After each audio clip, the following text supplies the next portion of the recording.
بسم اللہ الرحمن الرحیم۔ السلام علیکم دوستو، اب تک کی ویڈیو میں 3 ہجری میں ہونے والے اہم واقعات کو ہم نے سنا۔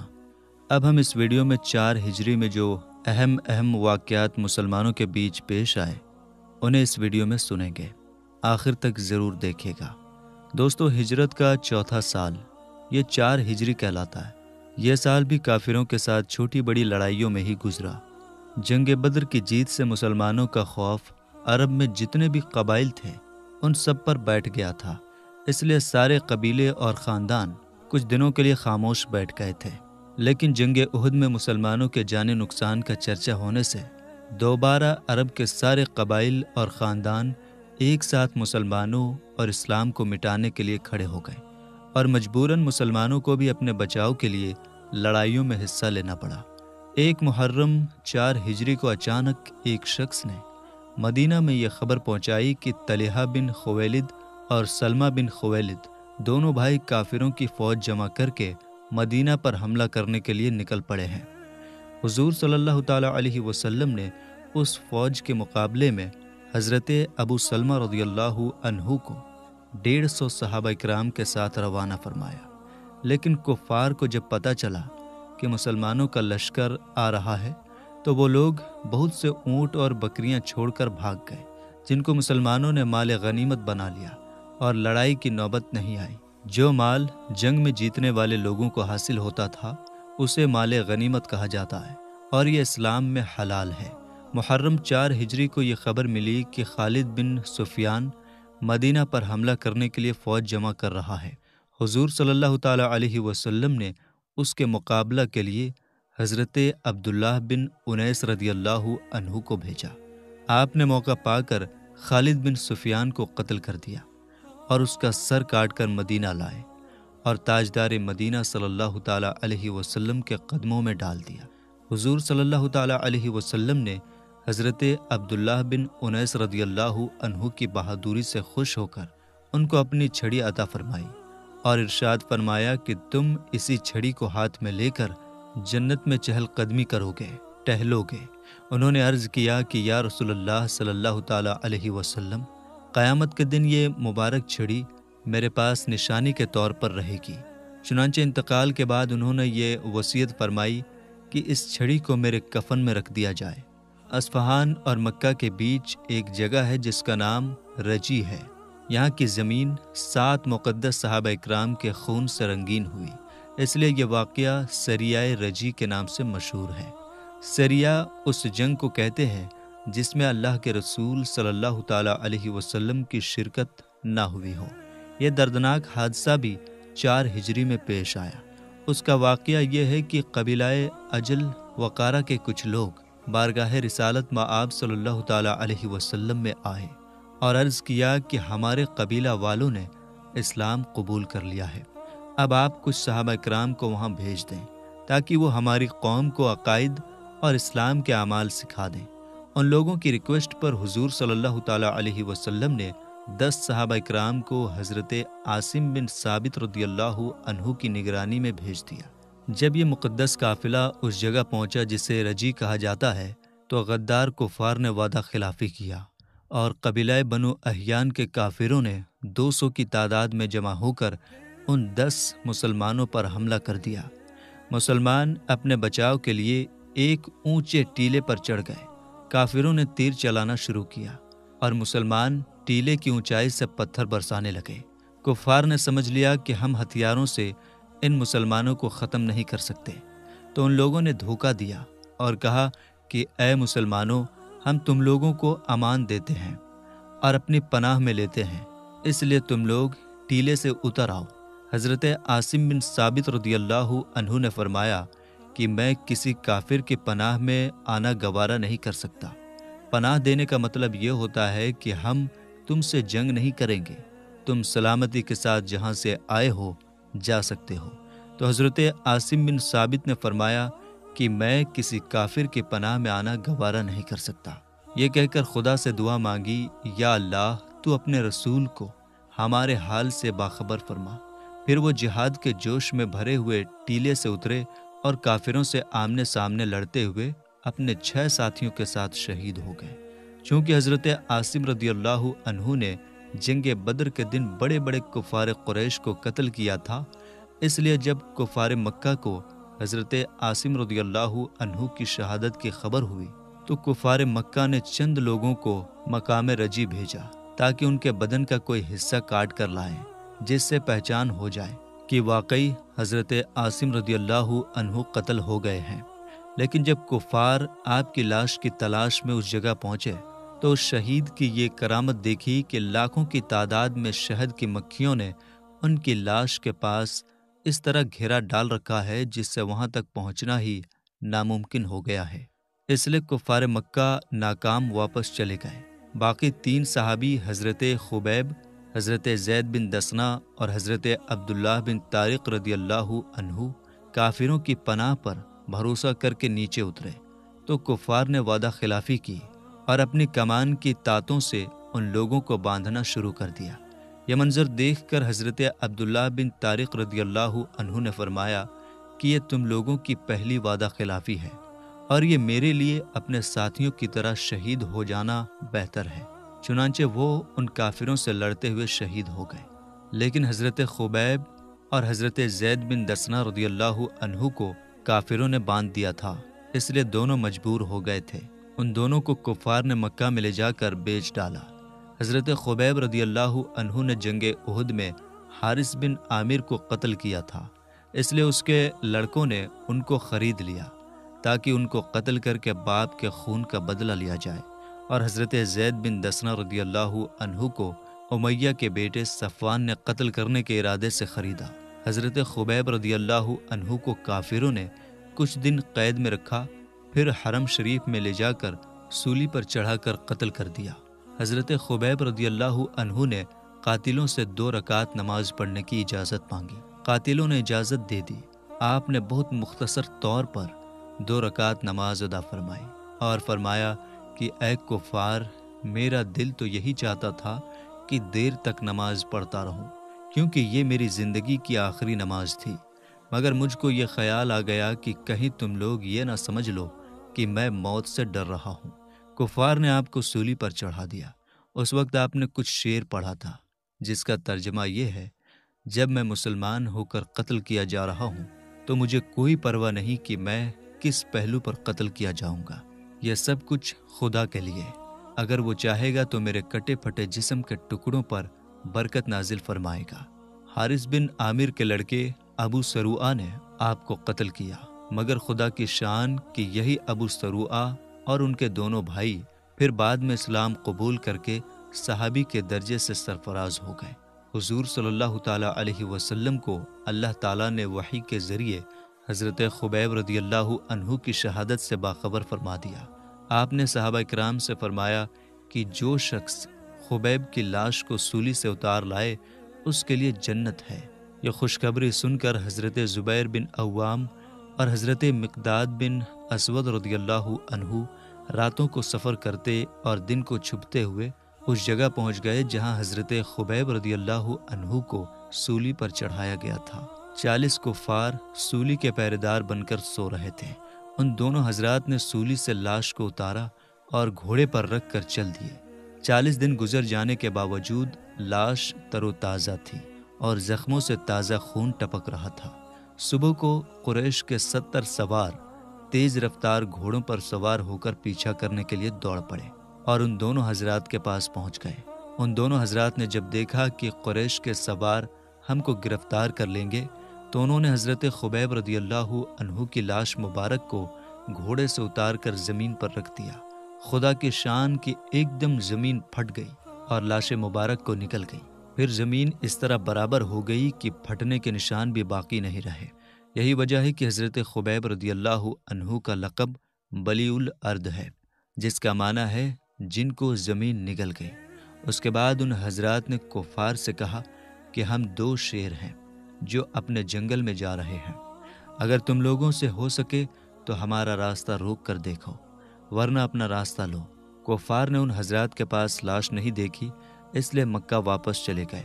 جب دونوں صحابہ کرام نے بارگاہ رسالت میں سارا ماجرا سنایا تو حضرت جبریل علیہ السلام بھی اللہ کے رسول کی بارگاہ میں حاضر تھے۔ انہوں نے عرض کیا کہ یا رسول اللہ صلی اللہ تعالیٰ علیہ وسلم، آپ کے ان دونوں صحابہ کے اس کارنامے پر ہم فرشتوں کی جماعت کو بھی فخر ہے۔ حضرت زید بن دسنہ رضی اللہ عنہ کے قتل کا تماشا دیکھنے کے لیے کفار قریش بڑی تعداد میں جمع ہو گئے، جن میں ابو سفیان بھی تھے۔ جب ان کو سولی پر چڑھا کر قاتلوں نے تلوار ہاتھ میں لی تو ابو سفیان نے کہا کہ کیوں اے زید، سچ کہنا، اگر اس وقت تمہاری جگہ محمد صلی اللہ تعالیٰ علیہ وسلم اس طرح قتل کیے جاتے تو کیا تم ان کو پسند کرتے؟ حضرت زید رضی اللہ عنہ ابو سفیان کی اس بات کو سن کر تڑپ گئے اور جذبات سے بھری ہوئی آواز میں فرمایا کہ اے ابو سفیان، خدا کی قسم میں اپنی جان کو قربان کر دینا بہتر سمجھتا ہوں، مگر پیارے مصطفیٰ صلی اللہ تعالیٰ علیہ وسلم کے مقدس پاؤں کے تلوے میں ایک کانٹا بھی چبھ جائے مجھے کبھی یہ گوارا نہیں ہو سکتا۔ یہ سن کر ابو سفیان نے کہا کہ میں نے بڑے بڑے محبت کرنے والوں کو دیکھا ہے، مگر محمد صلی اللہ تعالیٰ علیہ وسلم کے عاشقوں کی مثال نہیں مل سکتی۔ صفوان کے غلام نستاس نے تلوار سے ان کی گردن ماری۔ ماہ صفر 4 ہجری میں بیر معونہ کا مشہور واقعہ پیش آیا۔ ابو برا عامر بن مالک، جو اپنی بہادری کی وجہ سے برچھیوں سے کھیلنے والا کہلاتا تھا، بارگاہ رسالت میں آیا۔ حضور صلی اللہ تعالیٰ علیہ وسلم نے اس کو اسلام کی دعوت دی۔ اس نے نہ تو اسلام قبول کیا نہ اس سے کوئی نفرت ظاہر کی، بلکہ یہ اپیل کیا کہ آپ اپنے کچھ صحابہ کو ہمارے علاقے میں بھیج دیجیے، مجھے امید ہے کہ وہ لوگ اسلام کی دعوت قبول کر لیں گے۔ آپ نے فرمایا مجھے نجد کے کافروں کی طرف سے خطرہ ہے۔ ابو برا نے کہا کہ میں آپ کے اصحاب کی جان و مال کی حفاظت کی ذمہ داری لیتا ہوں۔ اس کے بعد حضور صلی اللہ تعالیٰ علیہ وسلم نے اصحاب میں سے 70 لوگوں کو، جو قرہ کہلاتے تھے، بھیج دیا۔ یہ حضرات جب اس جگہ پہنچے جہاں پہ بیر معونہ ہے تو ٹھہر گئے، اور صحابہ کرام رضی اللہ عنہم اجمعین کے قافلہ کے سردار حضرت حرام بن ملحان رضی اللہ عنہ حضور صلی اللہ تعالیٰ علیہ وسلم کا خط لے کر عامر بن طفیل کے پاس اکیلے تشریف لے گئے، جو قبیلہ سردار اور ابو برا کا بھتیجا تھا۔ اس نے خط کو پڑھا بھی نہیں اور ایک شخص کو اشارہ کر دیا، جس نے پیچھے سے حضرت حرام رضی اللہ عنہ کو نیزہ مار کر شہید کر دیا، اور آس پاس کے لوگوں کو جمع کر کے ایک لشکر تیار کر لیا اور صحابہ اکرام پر حملہ کرنے کے لیے روانہ ہو گیا۔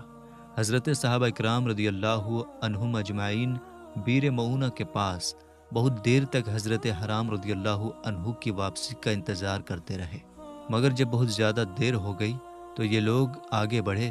راستے میں عامر بن طفیل کی فوج کا سامنا ہوا اور جنگ شروع ہو گئی۔ کفار نے حضرت عمر بن امیہ رضی اللہ عنہ کے سوا تمام صحابہ اکرام کو بھی شہید کر دیا۔ انہی شہداء اکرام میں حضرت عامر بن طفیل رضی اللہ عنہ بھی تھے، جن کے بارے میں عامر بن طفیل کا بیان ہے کہ قتل ہونے کے بعد ان کی لاش بلند ہو کر آسمان تک پہنچی، پھر زمین پر آ گئی۔ اس کے بعد ان کی لاش تلاش کرنے پر بھی نہیں ملی، کیونکہ فرشتوں نے انہیں دفن کر دیا۔ حضرت عمر بن امیہ رضی اللہ عنہ کو عامر بن طفیل نے یہ کہہ کر چھوڑ دیا کہ میری ماں نے ایک غلام آزاد کرنے کی منت مانی تھی، اس لیے میں تم کو آزاد کرتا ہوں، یہ کہا اور ان کی چوٹی کا بال کاٹ کر ان کو چھوڑ دیا۔ حضرت عمر بن امیہ رضی اللہ عنہ وہاں سے چل کر اس جگہ آئے جسے کرکرا کہا جاتا ہے، تو ایک درخت کے سائے میں ٹھہرے۔ وہیں قبیلہ بنو قلاب کے 2 آدمی بھی ٹھہرے ہوئے تھے۔ جب وہ دونوں سو گئے تو حضرت عامر بن امیہ نے ان دونوں کافروں کو قتل کر دیا، اور یہ سوچ کر دل میں خوش ہو رہے تھے کہ میں نے صحابہ اکرام کے خون کا بدلہ لے لیا ہے، مگر ان دونوں شخصوں کو حضور صلی اللہ تعالیٰ علیہ وسلم امان دے چکے تھے، جس کا حضرت عمر بن امیہ کو علم نہ تھا۔ جب مدینہ پہنچ کر انہوں نے سارا حال اللہ کے رسول کی بارگاہ میں بیان کیا تو اصحاب بیر معونہ کی شہادت کی خبر پہنچ کر انہوں نے سارا حال اللہ کے رسول کی بارگاہ میں بیان کیا، تو ان صحابہ کرام کی شہادت کی خبر سن کر جو لوگ بیر معونہ میں شہید ہوئے تھے، اللہ کے رسول کو بڑا صدمہ پہنچا کہ تمام عمر شریف میں کبھی بھی اتنا رنج اور صدمہ نہیں پہنچا تھا۔ چنانچہ حضور صلی اللہ تعالیٰ علیہ وسلم مہینہ بھر تک جن لوگوں نے ان صحابہ کرام کو قتل کیا تھا ان پر نماز فجر میں لعنت بھیجتے رہے، اور حضرت عمر بن امیہ رضی اللہ عنہ نے جن 2 شخصوں کو قتل کیا تھا، حضور صلی اللہ تعالیٰ علیہ وسلم نے ان دونوں کے خون بہا ادا کرنے کا اعلان کیا۔ خون بہا کا مطلب یہ ہے کہ قتل ہونے والے کے وارث یعنی اس کے گھر والوں کو اتنا روپیہ پیسہ دیا جائے کہ وہ راضی ہو جائیں۔ چنانچہ اسی معاملے میں بات کرنے کے لیے حضور رحمت عالم صلی اللہ تعالیٰ علیہ وسلم قبیلہ بنو نذیر کے یہودیوں کے پاس تشریف لے گئے، کیونکہ ان یہودیوں اور آپ کے بیچ کچھ معاملات پہلے سے طے تھے، مگر یہودی حقیقت میں بہت ہی ذلیل اور بدتر قوم ہے۔ معاملات پورا کرنے کا وعدہ کر لینے کے باوجود ان خبیثوں کے دلوں میں پیغمبر اسلام صلی اللہ تعالیٰ علیہ وسلم کی دشمنی آگ کی طرح بھڑک رہی تھی۔ اللہ کے رسول صلی اللہ تعالیٰ علیہ وسلم ان لوگوں سے اہل کتاب ہونے کی بنا پر اچھا سلوک فرماتے تھے۔ اہل کتاب کا مطلب یہ ہے کہ وہ لوگ حضرت موسیٰ علیہ السلام پر نازل ہونے والی کتاب توریت کو مانتے تھے، مگر یہ لوگ ہمیشہ اسلام اور پیغمبر اسلام صلی اللہ تعالیٰ علیہ وسلم کی دشمنی میں لگے رہے۔ مسلمانوں سے دشمنی اور کفار اور منافقین سے اچھا رشتہ یہی ہمیشہ ان غداروں کے ساتھ رہا۔ چنانچہ اس موقع پر جب رسول خدا صلی اللہ تعالیٰ علیہ وسلم ان یہودیوں کے پاس تشریف لے گئے تو ان لوگوں نے اوپر سے تو بہت ہی اچھا برتاؤ کیا، مگر اندر سے بہت ہی خطرناک اسکیم کی پلاننگ بنایا۔ حضور صلی اللہ تعالیٰ علیہ وسلم کے ساتھ حضرت ابوبکر، حضرت عمر اور حضرت علی مرتضیٰ رضی اللہ عنہم بھی تھے۔ یہودیوں نے ان سب حضرات کو ایک دیوار کے نیچے بڑے آرام کے ساتھ بیٹھایا اور آپس میں یہ مشورہ کیا کہ چھت پر سے ایک بہت ہی بڑا اور وزنی پتھر ان حضرات پر گرا دیں تاکہ یہ سب لوگ دب کر ہلاک ہو جائیں۔ چنانچہ عمرو بن جہش اس مقصد کے لیے چھت کے اوپر چڑھ گیا۔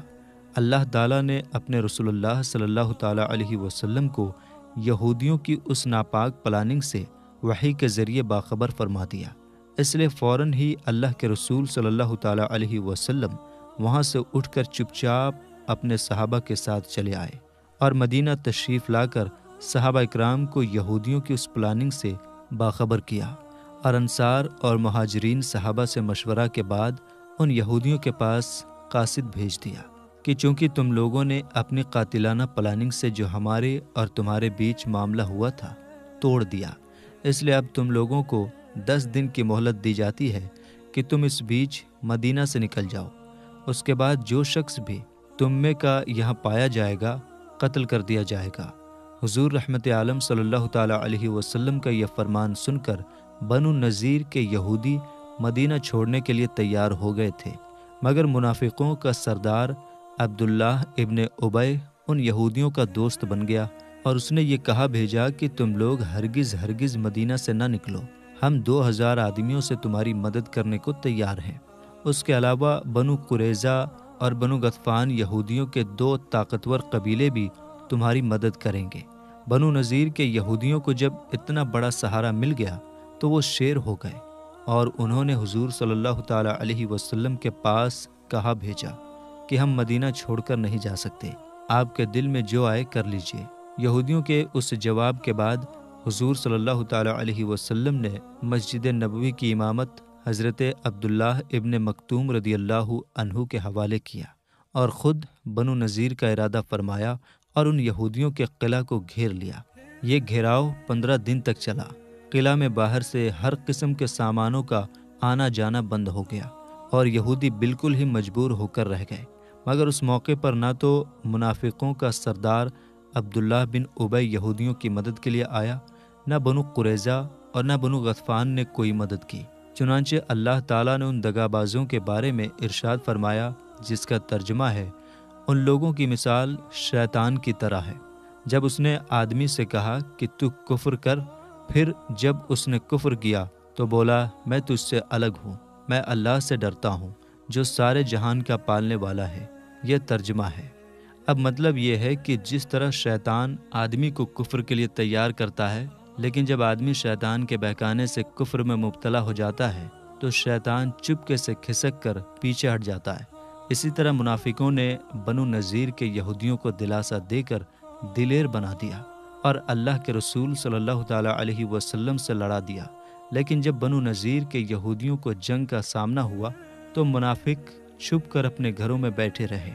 اللہ کے رسول صلی اللہ تعالیٰ علیہ وسلم نے قلعہ کے گھیراؤ کے ساتھ قلعہ کے آس پاس کھجوروں کے کچھ درختوں کو بھی کٹوا دیا، کیونکہ ممکن تھا کہ درختوں کے جھنڈ میں یہودی چھپ کر اسلامی لشکر پر چھاپا مارتے اور جنگ میں مسلمانوں کو دشواری ہو جاتی۔ ان درختوں کو کاٹنے کے بارے میں مسلمانوں کے بیچ دو گروپ بن گئے۔ کچھ لوگوں کا یہ خیال تھا کہ یہ درخت نہ کاٹے جائیں، کیونکہ جیت کے بعد یہ سب درخت مال غنیمت بن جائیں گے اور مسلمان ان سے فائدہ حاصل کریں گے۔ اور کچھ لوگوں کا یہ کہنا تھا کہ درختوں کے جھنڈ کو کاٹ کر صاف کر دینے سے یہودیوں کے چھپنے کی جگہ کو برباد کرنا اور ان کو نقصان پہنچانا مقصود ہے، لہٰذا ان درختوں کو کاٹ دینا ہی بہتر ہے۔ اس موقع پر سورہ حشر کی یہ آیتیں نازل ہوئی، جس کا ترجمہ یہ ہے: جو درخت تم نے کاٹے یا جن کو ان کی جڑوں پر چھوڑ دیے، یہ سب اللہ کے حکم سے تھا تاکہ خدا فاسق لوگوں کو رسوا اور ذلیل کرے۔ آیت کریمہ کا مطلب یہ ہے کہ مسلمانوں میں جو درخت کاٹنے والے ہیں ان کا عمل بھی درست ہے، اور جو کاٹنا نہیں چاہتے تھے وہ بھی ٹھیک کہتے ہیں، کیونکہ کچھ درختوں کا کاٹنا اور کچھ کو چھوڑ دینا یہ دونوں اللہ کے حکم اور اس کی اجازت سے ہے۔ آخرکار مسلمانوں کے اس گھیراؤ سے تنگ آ کر بنو نذیر کے یہودی اس بات پر تیار ہو گئے کہ وہ اپنا گھر اور قلعہ چھوڑ کر اس شرط پر مدینہ سے باہر چلے جائیں گے کہ جس قدر مال وہ اونٹوں پر لے جا سکے وہ لے جا سکتے ہیں۔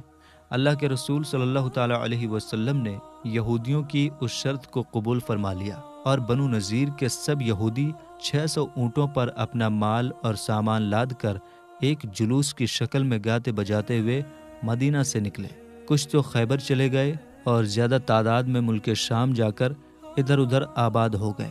ان لوگوں کے چلے جانے کے بعد ان کے گھروں کی مسلمانوں نے جب تلاشی لی تو 50 لوہے کی ٹوپیاں، 50 زرہیں، 340 تلواریں نکلی جو حضور صلی اللہ تعالیٰ علیہ وسلم کے قبضے میں آئیں۔ اللہ تعالیٰ نے بنو نذیر کے یہودیوں کے ہمیشہ کے لیے گھر بار کو چھوڑ کر چلے جانے کا ذکر قرآن مجید کی سورہ حشر میں اس طرح کیا ہے، جس کا ترجمہ یہ ہے: اللہ وہی ہے جس نے کافر کتابیوں کو ان کے گھروں سے نکالا۔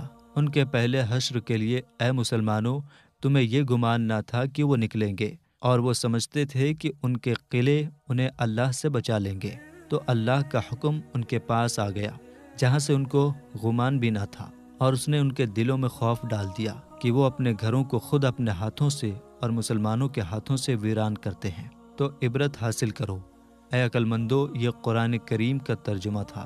جنگ احد سے لوٹتے وقت ابو سفیان نے کہا تھا کہ آنے والا سال بدر میں ہمارا تمہارا مقابلہ ہوگا۔ چنانچہ شعبان یا ذی القعدہ 4 ہجری میں حضور صلی اللہ تعالیٰ علیہ وسلم نے مدینہ کے مینجمنٹ کی ذمہ داری حضرت عبداللہ بن رواحہ رضی اللہ عنہ کو سونپا، اور لشکر کے ساتھ بدر میں تشریف لے گئے۔ 8 دن تک کفار کا انتظار کیا۔ ادھر ابو سفیان بھی فوج کے ساتھ چلا۔ کچھ دور چلا تھا کہ اس نے اپنے لشکر سے یہ کہا کہ یہ سال جنگ کے لیے مناسب نہیں ہے، کیونکہ اتنا زبردست سوکھا پڑا ہے کہ نہ آدمیوں کے لیے دانہ پانی ہے، نہ جانوروں کے لیے گھاس چارہ۔ یہ کہہ کر ابو سفیان مکہ واپس چلا گیا۔ مسلمانوں کے پاس کچھ بزنس کا مال بھی تھا۔ جب جنگ نہیں ہوئی تو مسلمانوں نے بزنس کر کے خوب بینیفٹ اور فائدہ کمایا اور مدینہ واپس چلے آئے۔ 4 ہجری ہی میں غزوہ بنو نذیر کے بعد جب انصار نے کہا یا رسول اللہ صلی اللہ تعالیٰ علیہ وسلم، بنو نذیر کے جو مال غنیمت میں ملے ہیں وہ سب آپ صلی اللہ تعالیٰ علیہ وسلم ہمارے مہاجر بھائیوں کو دے دیے، ہم ان میں سے کسی چیز کے طلبگار نہیں ہیں۔ تو حضور نے خوش ہو کر یہ دعا فرمائی: اے اللہ، انصار پر اور انصار کے بیٹوں پر اور انصار کے بیٹوں کے بیٹوں پر رحم فرما۔ اسی سال حضور صلی اللہ تعالیٰ علیہ وسلم کے نواسے حضرت عبداللہ بن عثمان غنی رضی اللہ عنہ کی آنکھ میں ایک چڑیا نے چونچ مار دی، جس کے صدمے سے وہ 2 رات تڑپ کر وفات پا گئے۔ اسی سال حضور صلی اللہ علیہ وسلم کی بیوی حضرت بی بی زینب بنت خزیمہ رضی اللہ تعالیٰ عنہا کی بھی وفات ہوئی۔